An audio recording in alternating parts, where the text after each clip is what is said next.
Assalamualaikum warahmatullahi wabarakatuh. Gimana nih kabarnya teman-teman atau sahabat Rumah Sedekah Nahdlatul Ulama yang ada di seluruh Nusantara? Oke, teman-teman semuanya, pada pagi hari ini kami dari tim Rumah Sedekah Nahdlatul Ulama Jawa Timur ingin menyalurkan bantuan kepada masyarakat yang membutuhkan, dan pada pagi hari ini kita akan menyalurkannya. Oke, maka dari itu ikuti kami perjalanan kami bersama tim Rumah Sedekah. Mari kita ikuti semuanya. Let's go teman-teman.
Yesus sehat, amin, amin, pun.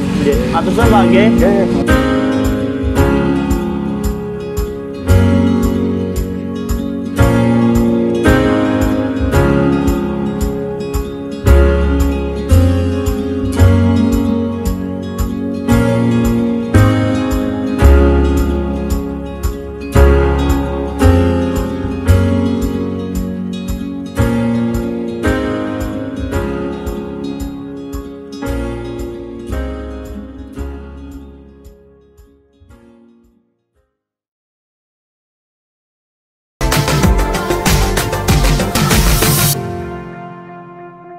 Oke, kembali lagi di podcast Ngopi Sedih, Malah Pikir Santai, Entrepreneur Nahdien, channel YouTube Rumah Sedekah Nahdlatul Ulama. Bersama Bang Yatim Syarah, kita akan ngobrol-ngobrol yang tadi saya dulu nih, pertama kali buka mic Celaket ini. Yeah. Itu langsung emang nyewa kok kios, apa emang awalnya dari gerobak biasa ini? Nah, ini buka rahasia masa lalu nih.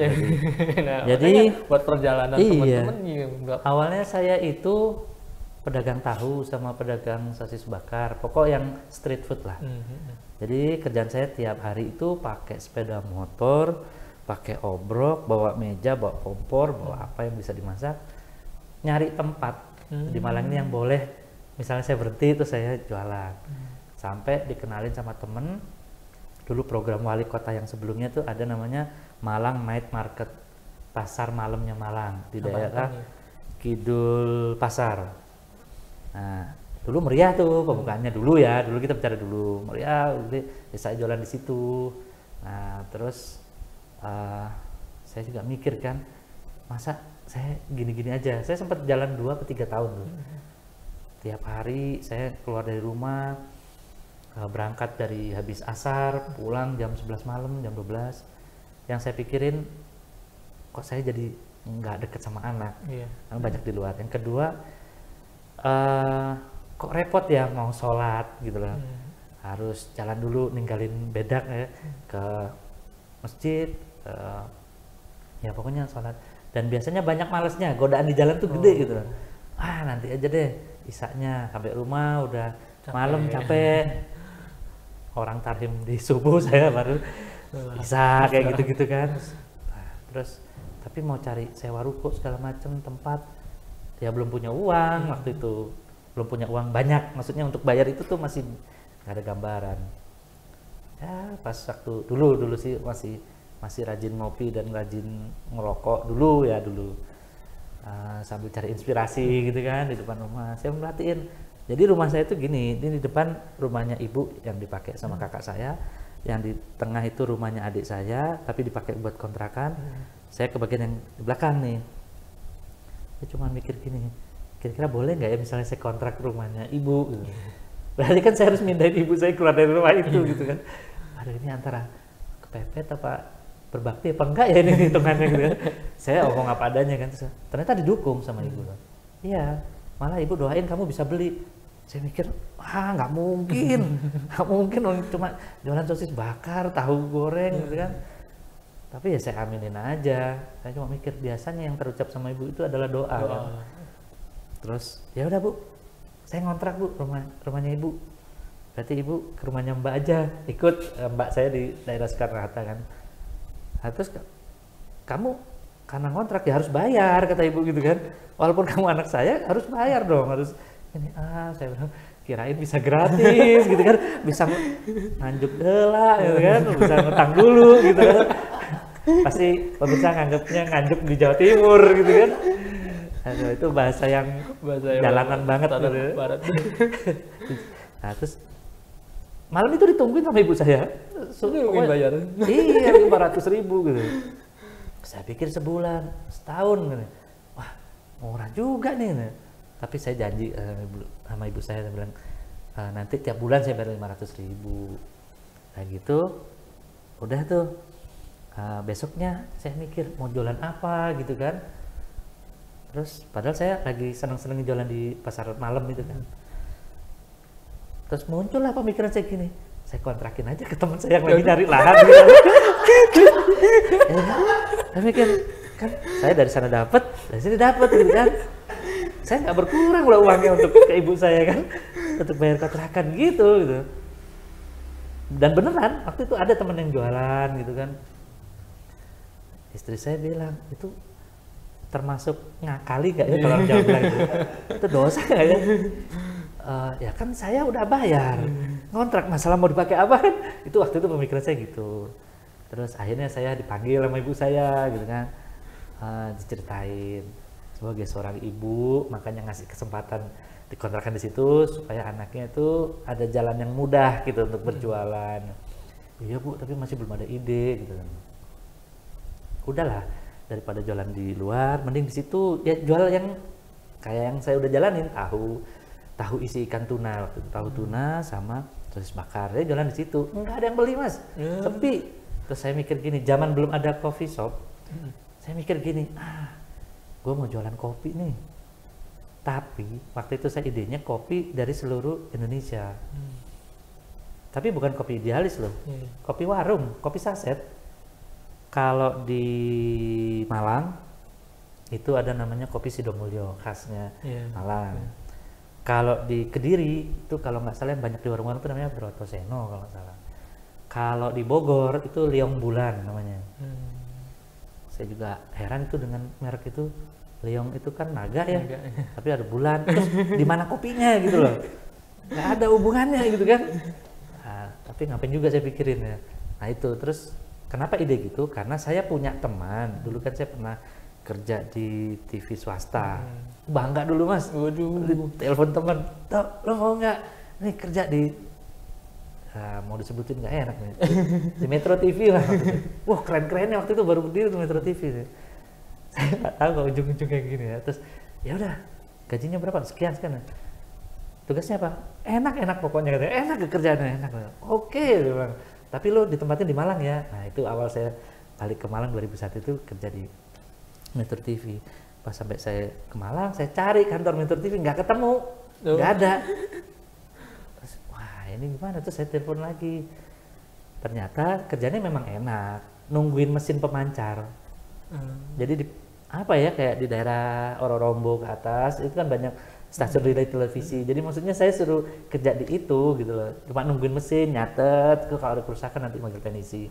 Nah, manajernya saya mikirnya gini, berarti kan dia membawahi stasiun relay seluruh Indonesia kan, punya ini. Nah, saya bilang tuh ke teman saya namanya Beng, Beng, namanya Bambang sih. Beng, lo bisa nggak bantu gue setiap anak buah lo yang ada di daerah ini suruh kirim kopi yang khas di daerah masing-masing gitu. Jadi konsep kopi Nusantara itu seperti itu waktu itu. Saya jualan, tapi cuma dapat responnya cuma dari Bogor sama Kediri sama Malang. Saya terus sama jual gorengan atau apa gitu kan. Ya tahu itu awal muasalnya di Celaket itu jualan. Terus saya promo di ini. Alhamdulillah dalam waktu 5 bulan sepi. Benar-benar sepi gitu. Sampai tetangga-tetangga itu kasihan lihat saya kata gitu. Sampai jadi bahan omongan gitu. Kasihannya anak yang Bu Min itu gitu. Jualannya. Jadi tetangga itu datang beli itu karena kasihan, bukan karena ada tulisannya wah ini keren atau apa, bukan karena layout warungnya Instagramable itu enggak gitu. Karena kasihan gitu. Terus teman saya ide, toh lo kan pernah tinggal di Jakarta, bikin dong mie tek-tek katanya. Nah itu loh awal muasalnya sampai mie bisa jatuh di atas kompor tuh saya jual mie tek-tek. Jadi dari mie instan ditambahin ini itu jadi mie tek-tek. Langsung jadi artinya saya di tempat itu tuh karena ya pengen ngontrak di situ di ibu saya, terus akhirnya bisa bayar dan alhamdulillah di 2022 kemarin bisa terbeli berkat doanya ibu dan supportnya semuanya mas. Semuanya tuh mulai dari rumahnya ibu, rumahnya adik gitu sampai belakang. Jadi walaupun saya dulu kan mau dikasih apa sih kalau istilahnya orang Indonesia waris ya, warisan. Saya bilang enggak deh bu, saya beli aja biar enak gitu loh. Ya udah selesai lah 2022 kemarin. Keren. Ini masih setengah perjalanan ya pemirsa. Kebanyakan setengah ngomong. Perjalanan. Saya pengen mengulik tentang manajemennya sampai akhirnya terjadilah namanya mie bakar Celaket. Ya. Tapi kita akan lanjut di season kedua. Pemirsa jangan kemana-mana, tetap di podcast Ngopi Seni Ngolah Pikir Santi Entrepreneur Nahdien, channel YouTube Rumah Sedekah Nahdlatul Ulama bersama Bang Yatim Syariah.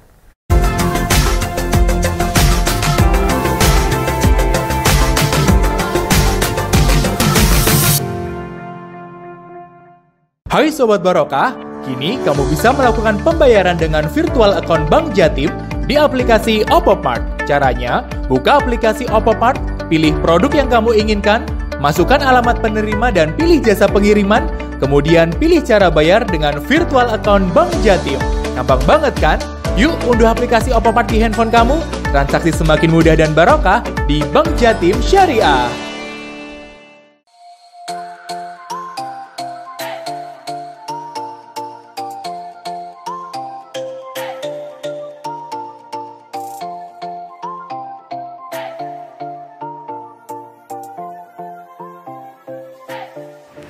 Assalamualaikum warahmatullahi wabarakatuh. Monggo para santri, para kiai, para aktivis, para pengabdi minum madu berkah songo-songo yang diproduksi oleh Pesantren Takwid Mambaul Ulum dan Rumah Sedekah Nahdlatul Ulama bersama dengan mitra. Insya Allah dengan ikhtiar ini kita bisa menjadi lebih kuat, lebih sehat di dalam memberikan pengabdian terbaik kepada umat.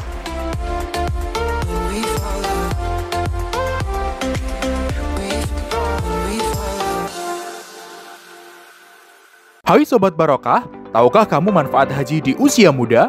Pertama, kamu masih punya fisik yang kuat. Kedua, kamu bisa menolong jamaah lansia yang membutuhkan. Ketiga, kamu dapat memohon jodoh terbaik. Keempat, kamu dapat banyak waktu untuk menjadi lebih baik sepulang haji. Informasi lebih lanjut, kunjungi laman bankjatim.co.id atau kunjungi kantor cabang syariah maupun kantor layanan syariah Bank Jatim. Tunggu apa lagi? Segera daftar haji di Bank Jatim Syariah.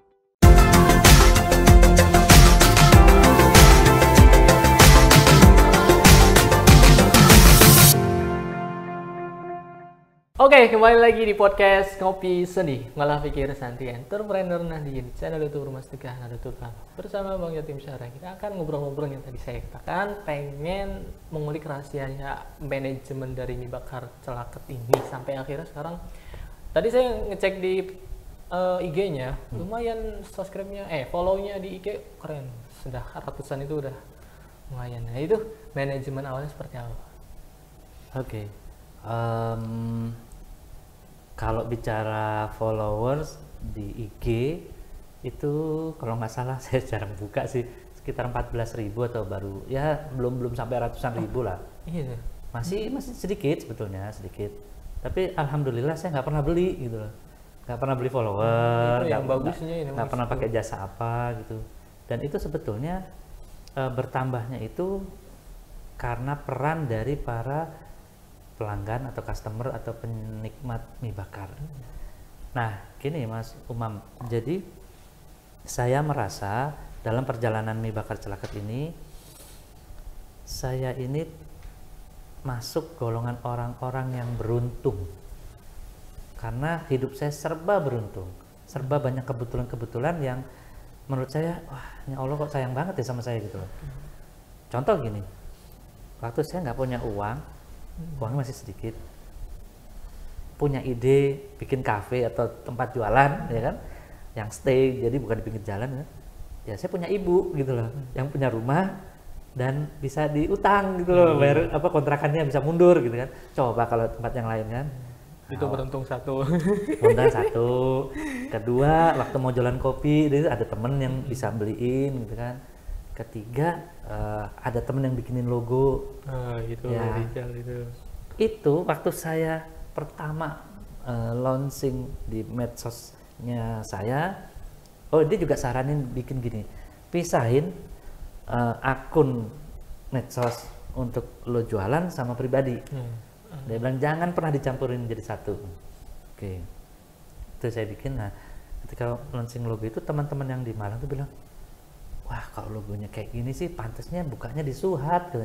Saya aminin aja gitu. Buka di Celaket aja penuh perjuangan ya. Sampai nyaris durhaka gitu kan. Masa udah ngontrak dikontrakin lagi gitu kan. Waduh. Saya kok tiap lebaran sekarang cium kakinya ibu nih. Iya gitu. Maafnya sama, maafin yang dulu ya. Iya. Nggak tahu udah dimaafin apa belum tahu gitu. Nah terus itu keberuntungannya sesudah dibikinin logo, terus saya beruntung ada teman-teman di Malang yang support kayak caranya bakar, ngasih tahu. Kalau enggak kan saya bolak-balik tumpah areng gitu kan. Ternyata itu ya the power of silaturahmi itu di situ. Jadi saya orangnya kan sering membangun komunikasi sebetulnya, baik dengan orang lama maupun dengan orang baru. Kalau di Malang kan saya orang baru nih gitu kan, walaupun saya lahirnya di Malang tapi lama di Bogor. Nah yang orang baru ini termasuk komunitas PKL, komunitas pejuang dolar, rupiah sih lebih tepatnya, terus pemburu bazar, pemburu event gitu. Itu komunikasi sampai ada yang, saya beruntungnya ada teman yang ngajarin cara bakarnya.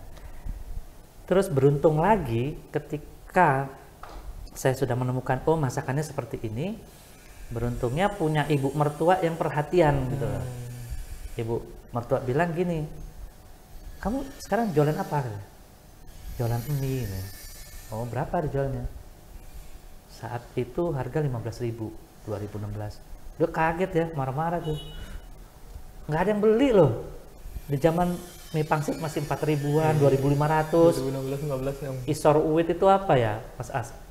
Bawah pohon. Nah, ada yang mie ayam tulisannya me rongewu gitu kan, kayak gitu. Saya jualnya 15.000. Ibu mertua saya bilang, kamu ini mau bunuh diri apa?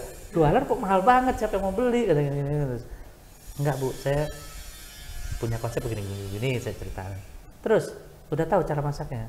Ya enggak tahu. Saya kan bukan chef, saya nggak pernah kerja di bagian masak gitu loh.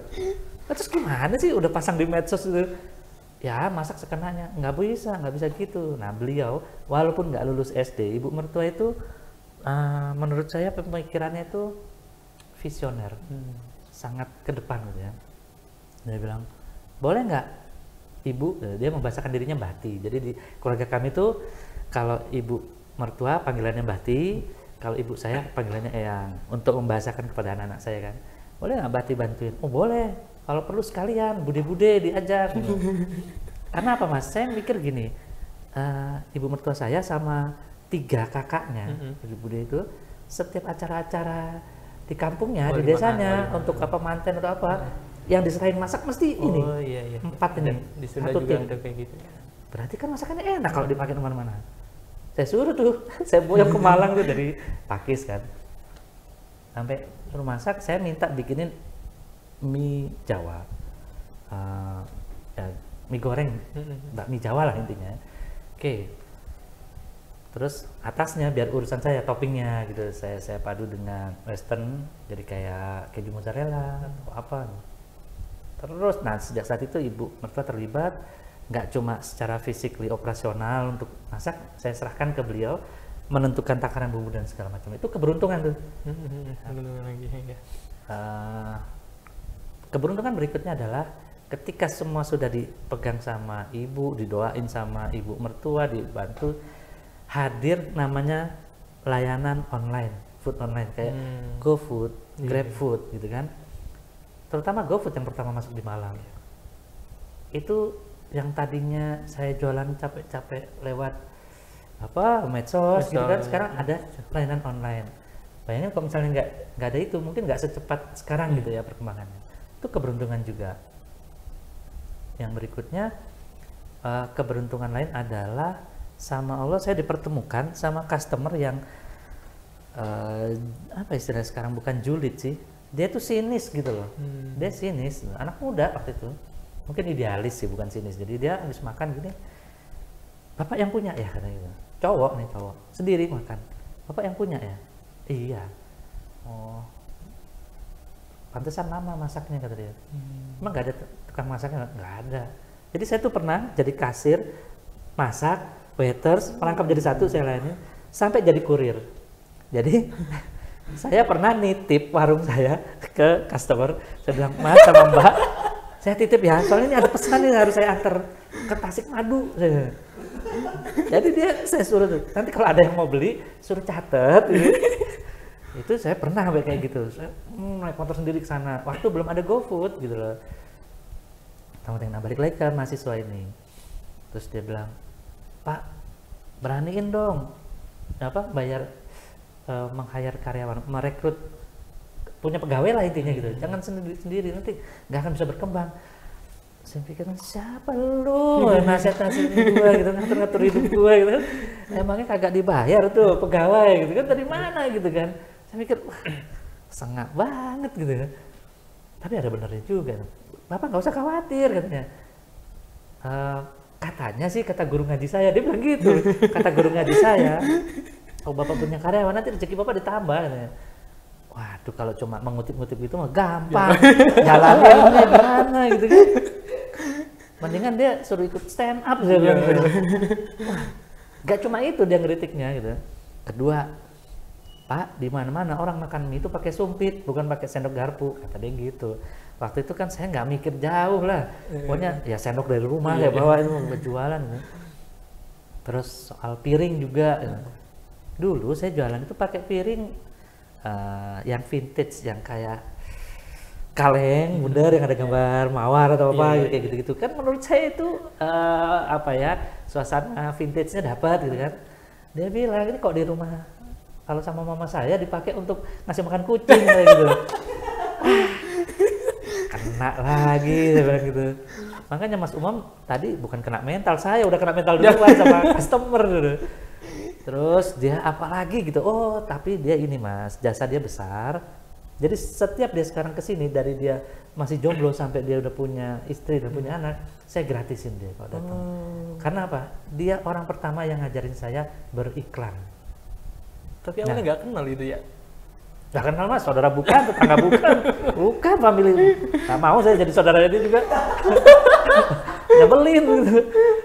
Nah, terus dia bilang, di Facebook itu ada fitur namanya Facebook Ads.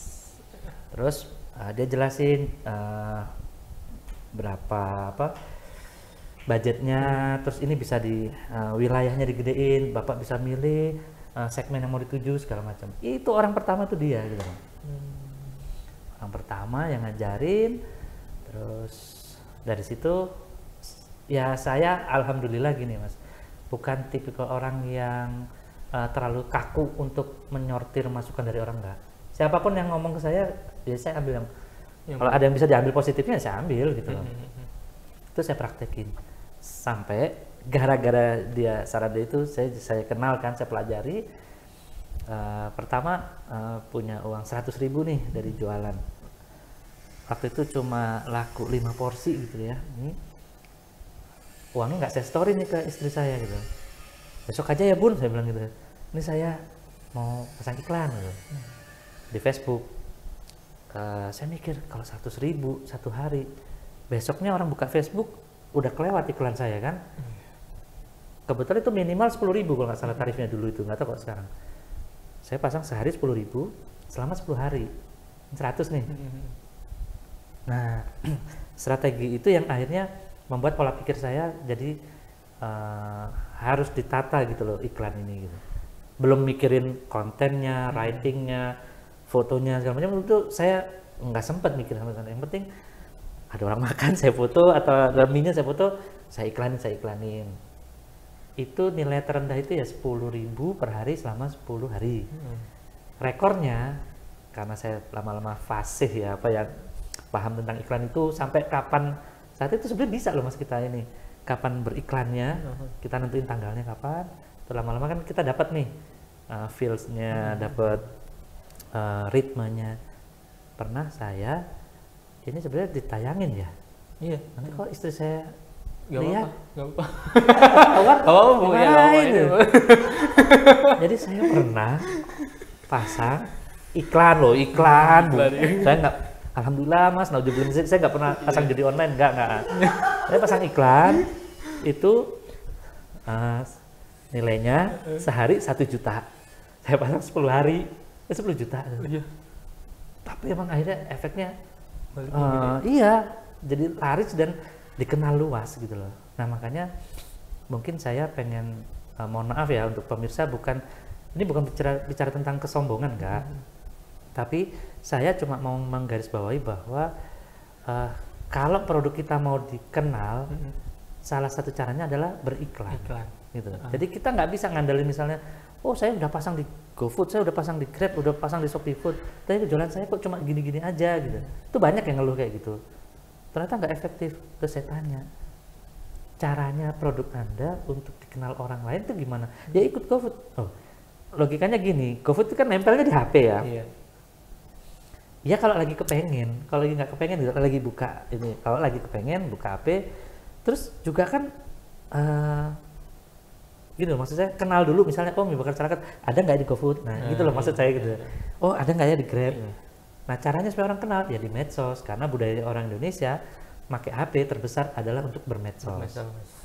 Itu yang saya dulu terapkan itu. Jadi kalau kamu nggak pernah beriklan, minimal di wall pribadimu, di status pribadimu, di WA-mu, gimana orang mau kenal produknya gitu. Jadi nah balik lagi yang 10 juta itu saya nggak bilang sama istri tuh. Dan saya keasikan iklan karena memang efeknya, wah alhamdulillah lah. Sampai bisa bongkar rumah saya.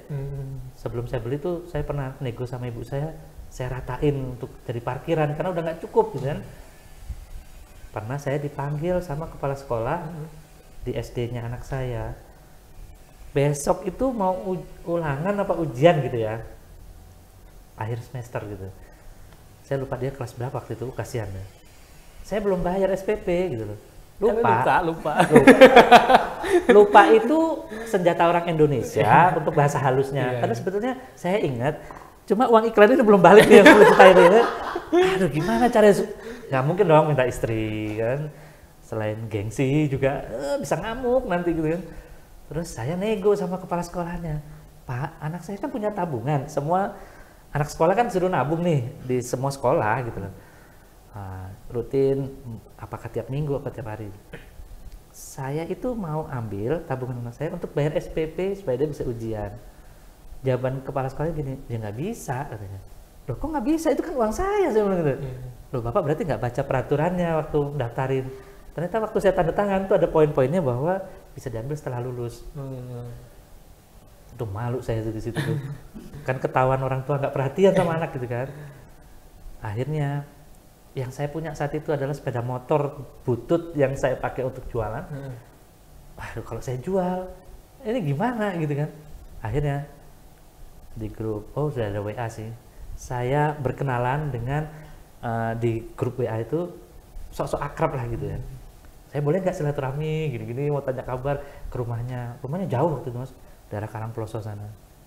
Terus saya gini kenalan, saya udah bawa buku BPKB tuh buku motor tuh. Saya bilang, ini hikmahnya silaturahmi, saya bilang gitu.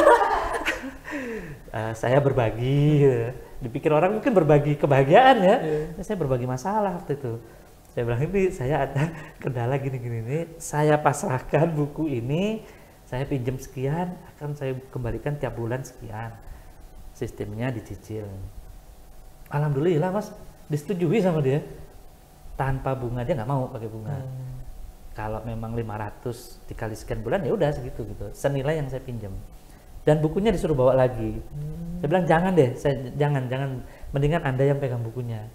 Bisa-bisa ini sekolah di tempat yang lain gitu kalau saya bawa gitu kan. Kan kebanyakan orang Indonesia gitu Mas. Dikasih kemudahan, ambil celah gitu loh. Nah itu sebenarnya yang bikin terperosok gitu. Saya nggak mau, terus saya tinggal gitu. Nah jadi saya pernah, beruntungnya ada orang yang ngajarin saya beriklan di Facebook dan di Instagram, dia juga ngajarin, akhirnya semakin besar.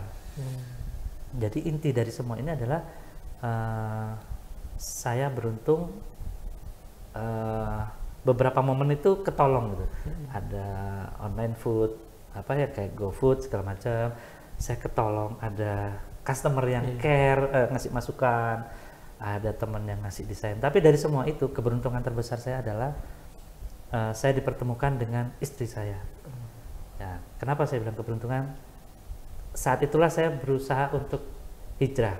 Dalam arti gini, saya memang lahir dari keluarga Muslim, tapi bahwa ketika saya menikah dengan istri saya harus menentukan, yang namanya laki-laki kan jadi imam kan, harus bagaimana kan. Oke, nah dari situ dia yang mengajarkan, dia itu nggak pernah minta uang belanja sampai detik ini. Dari mulai nikah sampai detik ini nggak pernah minta uang belanja. Saya dulu waktu PDKT ke dia masih kerja di sebuah media, dia juga kerja di media kan, terus dia wartawan, kok saya lebih di balik layar lah, di sebuah radio saya produser gitu, keren waktu itu masih keren gitu kan. Nah setelah menikah saya dapat cobaan tuh, keluar dari kerjaan, nganggur lama. Nah artinya gini, turun naiknya kehidupan, dia nggak pernah minta, istri saya nggak pernah minta uang belanja. Dikasihnya Mas? Atau kalau nggak mau dikasih terima, misalnya kalau saya ngasih terima, kalau enggak malah dia yang ngasih belanjaan ke saya gitu loh. Pernah loh Mas, saya bukannya bangga, waktu itu saya nangis itu, dikasih uang 10.000, ya barangkali ayah buat makan di luar, buat beli rokok kayak gitu. Padahal dia nggak setuju saya ngerokok, tapi karena dia bakti ke suami, dia nggak pernah mempermasalahkan itu. Tapi saya tahu kalau dia itu sebenarnya nggak mau suaminya ngerokok, dan dia tahu paling sulit nasihatin orang perokok. Itu saya setuju banget itu. Beneran deh. Satu ya, loyalis partai kalau pencapresan nanti nih 2000 itu paling sulit dinasihatin. Berantem iya ada. Yang kedua perokok gitu loh, susah ya. Itu sampai baju pada bolong itu waktu saya belum berhenti ya. Nah, jadi dia bakti. Itu keberuntungan terbesar saya adalah punya istri yang bisa membawa saya kafah gitu loh, masuk ke dalam Islam. Saya memproklamirkan diri ke diri saya sendiri, aku niat membenahi, karena saya pernah ketemu tulisan, barang siapa yang ingin memperbaiki hidupnya, perbaikilah sholatnya. Nah saya mau menerjemahkan sholat ini dalam arti ya lebih besar gitu, agamamu perbaiki gitu loh, lewat istri saya. Makanya akhirnya kenal ini. Pelajaran paling berharga yang sampai saat ini masih saya pegang dan masih saya jalanin berdua sama istri saya, dan itu sangat ngefek. Kalau orang gaul tahun 90-an ngomongnya ngefek ya, sangat berpengaruh pada kehidupan saya, itu adalah sedekah. Believe it or not, bukan karena saya diundang di rumah sedekah, enggak. Iya. Ini wallahi nyambung, berarti nyambung. Iya. Kenapa saya akhirnya bersedia? Karena saya mikir, wah ini satu server ini. Saya bilang, yang undang rumah sedekah. Dan ini media saya untuk bisa sedikit curhat, sharing, bahwa wah pengaruhnya sedekah itu gede banget. Nah saya nanya dulu, makna sedekah nih, makna sedekah dari Akang ini kayak gimana sih? Saya nggak macam-macam, nggak pernah rumit-rumit. Pokok saya punya berapa, saya berbagi. Jadi intinya berbagi kalau saya sedekah. Nah, dengan filosofi yang sangat sederhana itu, berbagi. Karena saya minim, ilmu agama saya minim. Saya nggak bisa ngasih dalil, saya nggak bisa ngasih terjemahan sedekah itu apa. Yang saya tahu berbagi. Bahwa apa yang saya pegang sekarang ini nggak semuanya milik saya gitu loh. Bahwa saya sekarang diberi kenikmatan, kelebihan, tanda kutip kelebihan materi segala macam, itu ada hikmahnya loh. Bahwa ternyata saya harus membantu keluarga, saya harus membantu tetangga, saya harus macam-macam lah. Harus, intinya gini, apa ya bahasa kerennya kalau anak santri? Sebaik-baiknya orang, ada yang bermanfaat. Nah itu lain. Bahasa Arabnya itu saya nggak fasih itu. Khairun nas anfa'uhum linnas. Nah, jadi saya sekarang berusaha menerjemahkan apapun rezeki yang saya punya, rezeki dalam arti luas ya, apapun, waktu, materi dan lain sebagainya. Kalau bisa saya berbagi untuk kebaikan di lingkungan sekitar. Jadi itu. Dulu saya waktu dikasih belanja sama istri, waktu saya jobless, waktu saya nggak kerja, 10.000 untuk beli makan sama rokok. Nah ini loh uniknya perokok. Ngebelain nggak makan, ya. Jadi saya milih tuh buat rokok. Saya beli rokok, sisanya saya masukin misalkan di kotak masjid. Nah kalau sebulan sekali, dalam kondisi apapun, dulu waktu pernah jaya, pernah prihatin sekali, pernah kurang sekali, itu kami tetap menabung dan kami salurkan ke panti asuhan, terus pondok pesantren, sama masjid. Nah, itu yang ya mana yang terjangkau, walaupun jumlahnya kan amplopan nih. Saya ini kebiasaan terbuka sih, sebetulnya malu-malu ini. Gak apa-apa, sharing aja. Saya pernah supaya kelihatan banyak sedekahnya, isi amplopnya tebel, itu pakai 2.000-an loh. Beneran loh. Misalkan uang 50 ya.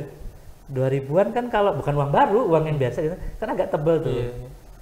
Karena saya ingin memberi kebanggaan pada diri saya sendiri, wah, memotivasi diri saya sendiri, wah saya bisa bersedekah yang banyak gitu loh. Karena saat itu saya punyanya cuma segitu. Dan saya janji ketika skala kita membesar, itu saya sedekahnya juga harus tambah besar gitu. Itu sih yang saya bilang, saya sendiri bersedia menjadi saksi, menjadi pelaku real bahwa sedekah itu berarti emang benar ada keajaiban lah istilahnya. Banget Feedbacknya dari sedekah itu. Iya. Jadi saya malah merasa nggak pernah kekurangan gitu. Bahkan saat saya masih minus, ketika saya bersedekah tuh ya saya gampangannya gini deh, nabung buat akhirat nanti gitu. Karena kan ini nggak dibawa nih. Yang kita punya sekarang ini nggak dibawa. Terus nabung juga, nabung untuk sedekah. Awalnya nabung untuk sedekah, akhirnya dalam dunia usaha bisnis saya terbiasa nabung. Ini pun yang menyelamatkan usaha saya. Pandemi kan sempat 2 tahun nih pandemi Indonesia. Beberapa pelaku UKM kan memilih untuk tutup karena banyak pertimbangan. Kalau saya tetap jualan, banyak yang tutup nih, saya mending jualan dong gitu. Kan pilihan orang kan semakin sedikit kan, berarti kan. Nah, terus ya itu jualan, kan udah ada online. Karena ketika jualan kita tutup dengan alasan apapun, misalkan karena kondisi kurang membaik, nanti ketika kita buka lagi itu ngangkat nama usaha lagi itu sulit loh. Jadi saya memilih tetap apapun yang terjadi saya tetap saya pernah tutup 2 bulan ya, itu saya pernah kena COVID yang Delta waktu itu. Itu dahsyat itu. Udah ini ya, berarti udah berapa tahun ya? Udah masuk ke tahun kedua ya Delta. Iya, yang Delta kan tahun kedua. Di situ saya hampir mati itu. Beneran. Jadi bulan apa ya waktu itu? Juni atau Mei ya. Saya kena. Saya pikir kena COVID biasa ya. Terus kok makin parah ya? Saya nggak bisa gerakin badan saya. Jadi akhirnya ada mau cari dokter nggak ada, mau cari rumah sakit kamar yang kosong nggak ada bed nggak ada, tempat tidur nggak ada, karena waktu itu semua orang masuk ke rumah sakit. Jadi saya waktu itu tergopoh-gopoh, saya sampai dibantu istri ya, masuk ke mikrolet, naik angkot, nyari rumah sakit tuh, nggak ada yang nerima. Sampai saya pernah pingsan di depan IGD sebuah rumah sakit, saya digotong terus pulang lagi kan. Nah, kakak saya, supaya keluarga udah berusaha bantu lah ya, nyariin dokter. Ada satu dokter tuh datang meriksa, selesai dia tepuk-tepuk saya belakangnya, tenang Patok, bentar lagi sembuh.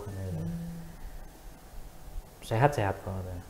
Ya saya sih cuma denger aja gitu kan. Ternyata orang itu setelah keluar di mobilnya atau dia tuh sorenya telepon ke kakak saya, kan kakak saya yang manggilin tuh. Dia bilang gini, Bu, nah, manggilnya Bu siapa? Bu, tolong diikhlaskan ya. Dan itu kakak saya baru cerita Lebaran kemarin. Tolong diikhlaskan. Itu dia nggak ngasih tahu, cuma ke kakak saya itu aja. Kakak saya tuh berkecamuknya gimana kan? Ibunya dia kan ibunya saya juga ya. Ibu nanya, apa katanya dokter? Oh enggak. Berarti ditutupin dari semuanya. Oh. Makanya kemarin Lebaran tuh kakak saya, mbak saya tuh ngingetin ke saya, jangan jadi orang sombong. Nah, kamu tuh benar kata kamu bahwa kamu tuh beruntung, tapi ada keberuntungan lain yang saat itu terjadi itu keajaiban. Dokter tuh udah angkat tangan, makanya saya ditolak di setiap rumah sakit karena ini mah nunggu waktu gitu, kalau orang Betawi bilang gitu. Jadi daripada ngerepotin rumah sakit gitu kan, ya udah tinggal nunggu waktu kan ya, secara medis. Jadi istilahnya apa sih kalau diukur yang dicepit gini, alat saturasi kalau nggak salah. Nggak tahu ngukur kadar oksigen atau apa gitu. Ya, itu kalau angka 90 itu orang harus udah masuk IGD. Angka yang saya itu 72. Udah bawah banget. Udah benar-benar. Waktu itu saya cuma berdoa aja. Ya Allah, kasih kesempatan saya. Ini saya yakin kemarin saya kurang sedekahnya, kurang ibadahnya, kurang apa. Akhirnya saya bikin deal-dealan gitu loh. Allah kalau saya dikasih kesempatan kedua sama Allah nih deal-dealan. Sama Allah gitu loh. Wah kurang ajar banget saya bener-bener ini. Umat yang kayak gimana gitu. Mungkin kalau Kanjeng Nabi masih ada juga marah ke saya gitu. Harusnya yang sopan kayak gitu. Saya cuma berdoa, ya Allah kalau saya kasih kesempatan sehat, saya kepengin berangkatkan ibu mertua naik haji. Kenapa kok nggak ibu? Ibu saya udah gitu loh. Saya pengen berangkatkan haji ibu saya, ibu mertua. Saya pengen umroh atau haji sama istri saya. Saya pengen memondokkan anak-anak saya gitu kan. Ya pokok saya pengen saya lebih dekat gitu. Mungkin saya selama ini bukan sombong, mungkin terlalu sibuk dengan urusan usaha, jualan, dengan duniawi sehingga benar sholat 5 waktu, tapi kok kayaknya hanya sekedar kewajiban gugur selesai kewajiban gitu ya. Nah jadi saya mikir gitu, kalau boleh saya dikasih sehat, ya saya memang minta sehat waktu itu. Karena saya itu ketika mau buang air kecil atau apa itu nggak bisa gitu, jadi saya nggak bisa jalan, nggak bisa gerak, udah habis lah itu tenaga di saya itu. Ternyata katanya kena paru-paru gitu, paru-parunya, jadi saya nggak bisa menghirup oksigen. Kalau oksigen nggak masuk di dalam badan kan nggak punya energi untuk bergerak. Nah ditakdirkan sama Allah saat itu saya sakitnya kan parah, istri saya dikasih sakit, tapi anosmia, kok insomnia. Anosmia itu yang nggak bisa mencium aroma segala macam gitu loh. Dia kena COVID tapi ringan. Padahal tahu nggak Mas, yang harusnya ini bukan melangkahi kuasanya Allah nggak. Tapi kalau secara medis ya harusnya yang kena parah itu istri saya karena dia punya komorbid, punya penyakit bawaan. Ada diabetes, ada apa gitu. Tapi sama Allah waktu itu dia ditugaskan untuk merawat saya karena rumah sakit penuh. Kira-kira begitu kali ya skenario ini gitu. Nah tinggal si Atoknya sendiri nih, dia mau nggak lebih deket ke gue gitu lah, maksudnya Gusti Allah gitu, minta gitu kan. Ini juga pelajaran nih Mas, berdoa aja nggak cukup ternyata, minta gitu. Saya dulu pernah waktu kecil diceritain sama ibu saya, kamu kalau berdoa itu yang minta gitu. Ya udah doa aja, saya mikirkan gitu. Beda dong kalau kita pengen ngerayu orang tua kita untuk beliin apa, misalnya HP, kalau belum keturutan itu kan wah intens gitu, merengek kan. Nah, apalagi sama Allah yang punya semuanya ini gitu, ya minta, jangan cuma doa gini selesai rutinitas, minta itu, yakin aja pasti dikasih Itu saya minta sehat. Itu jadi keberuntungan saya. Beberapa faktor eksternal yang mendukung usaha, yang internalnya yaitu saya ketemu istri saya. Juga cepat sih ya, proses waktu itu, kenal sebulan langsung nikah, karena saya juga udah umur 33 waktu itu, kelamaan jomblo waktu itu kan, terlalu pilih-pilih. Mending kalau ganteng gitu ya, ganteng kaya gitu kan, kayak selebritis enggak gitu kan. Nah pokoknya ya itu semua udah ditakdirkan kan. Terus saya dikasih kesempatan untuk hidup lagi gitu loh. Itu sih kalau menurut saya jadi keberuntungan, kerja keras gitu. Tapi satu hal yang waktu saya dapat undangan dari Rumah Sedekah nih, saya pikir ini media yang pas untuk saya sharing gitu loh, kekuatan sedekahnya. Sangat terinspirasi sekali sih. Suatu perjalanan yang keren banget, yang dari bawah banget, dari ujiannya juga banyak sekali, keberuntungannya juga sangat besar sekali. Pada akhirnya sekarang udah berapa cabang, Kang? Masih satu. Jadi malah bukan cabang sih. Oh ya, soal keinginan. Nah ini biasanya pertarungan di dalam diri manusianya adalah keinginan yang menggebu-gebu. Jadi khusus untuk mie bakar Celaket ini, saya ingin hanya ada di Kota Malang. Kalau bisa satu, ataupun kalau nambah satu lagi lah ya. Kenapa? Karena saya pada saat membuat ini, saya pengen jadi born to be legend, jadi legenda kulinernya Malang. Saya pengen jadi ikonnya Kota Malang, sehingga saya menghindari buka cabang atau franchise dan lain sebagainya. Tawaran banyak sebetulnya. Jadi di dalam dunia kuliner tuh gini, ketika produk kita laris, itu kayak ada gula ada semut gitu loh. Banyak yang berdatangan. Ayo dong buka di kota kita, ini modal dari saya gini segala macam. Saya percaya kok kalau orang kaya itu banyak. Jadi kalau kita mau cari investor itu sebenarnya mudah. Di Indonesia nggak kurang-kurang orang yang punya duit banyak atau orang kaya. Tapi bahwa orang yang punya passion di kuliner, di bisnis yang bersangkutan itu kecil, apa sedikit. Biasanya orang tertarik karena faktor bisnis aja gitu loh, bukan karena memang dia menilai oh ini unik, ini karakternya kuat, ini khas kayak gitu, dan mau jatuh bangun gitu. Kalau saya kan memang tadinya ya UKM, usaha kecil megap-megap gitu kan. Terus usaha kecil mengecil banget gitu kan pernah. Terus ya proses lah ya. Terus jadi saya sampai detik ini memang jangankan orang lain, kakak saya aja mau minta dibukain cabang tapi dia yang ngelola, dia yang modalin, saya bilang nggak usah. Itu cukup satu situ yang di rumah, yang di Celaket itu di dalam gang itu untuk melayani online driver. Kalau yang restonya itu untuk customer. Karena dulu ketika menjadi satu, ternyata pada nggak nyaman. Driver merasa nggak nyaman, customer merasa nggak nyaman, akhirnya ya itu. Tapi jaraknya nggak berjauh. Dekat di Pasar Tawangmangu kok, di Jalan Tawangmangu. Nggak sampai 5 menit kok dari saya. Terus saya ke sana boleh dong? Banget, boleh banget. Ya, nanti saya kasih passwordnya ke kasir. Gila. pasti. Passwordnya apa? Nanti lah. Ya ini kan nanti semua yang nonton pakai password semua nanti. Ente ini mau bantu saya, mau nguras ini kayak gini. Nggak guyon.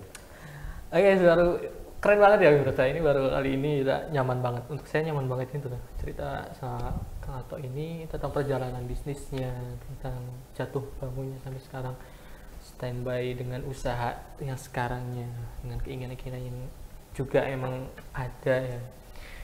Ya mungkin karena waktunya kurang ya Kang ya. Jadi kita harus berakhir sampai di sini. Mungkin kita akan ketemu lagi nanti. Dari tim kita akan mengunjungi di Bakar Celaket. Syuting di sana, kita akan mereview langsung di tempat restonya. Dari saya terima kasih banyak untuk Kang Ato juga, terima kasih Kang atas ilmunya, atas sedekah sharingnya pada pemirsa. Sama-sama. Dan dari saya juga mohon maaf apabila ada kata-kata yang kurang berkenan. Akhirul kalam, wallahul muwaffiq. Tarik. Assalamualaikum warahmatullahi wabarakatuh. Waalaikumsalam warahmatullahi wabarakatuh.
Saya juga berkomunikasi dengan teman-teman kita, teman-teman TV yang bikin relawan haji di sini.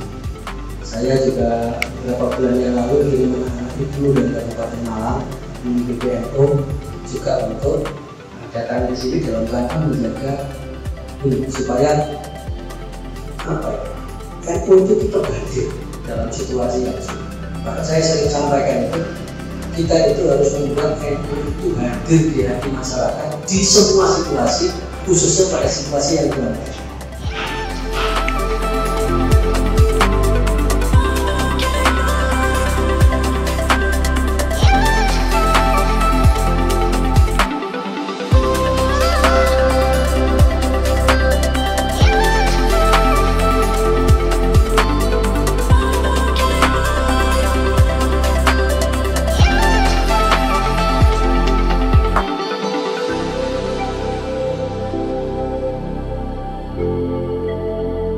Para pemirsa channel Rumah Sedekah, di belakang saya ini hamparan bekas lahar yang sekarang sudah mulai dikerjakan untuk dikurangi karena ini menjadi akses alternatif bagi masyarakat yang ada di Pronojiwo menuju Candipuro. Tetapi tempat ini juga tidak bisa dilewati kalau misalnya terjadi hujan, karena ini juga rawan sekali untuk pasir-pasir lahar itu melewati ini, dan itu akan sangat berbahaya bagi masyarakat. Kami dari Rumah Sedekah bersama LP Ma'arif Nahdlatul Ulama Jawa Timur bersama dengan Universitas Islam Malang hadir di sini dalam rangka untuk melihat kebutuhan-kebutuhan dan menyerahkan pendidikan untuk bantuan-bantuan pendidikan yang kita serahkan kepada para siswa, kepada madrasah, kepada sekolah. Dengan ini kita berharap pendidikan di Candipuro, pendidikan di Pronojiwo Lumajang ini bisa segera kembali.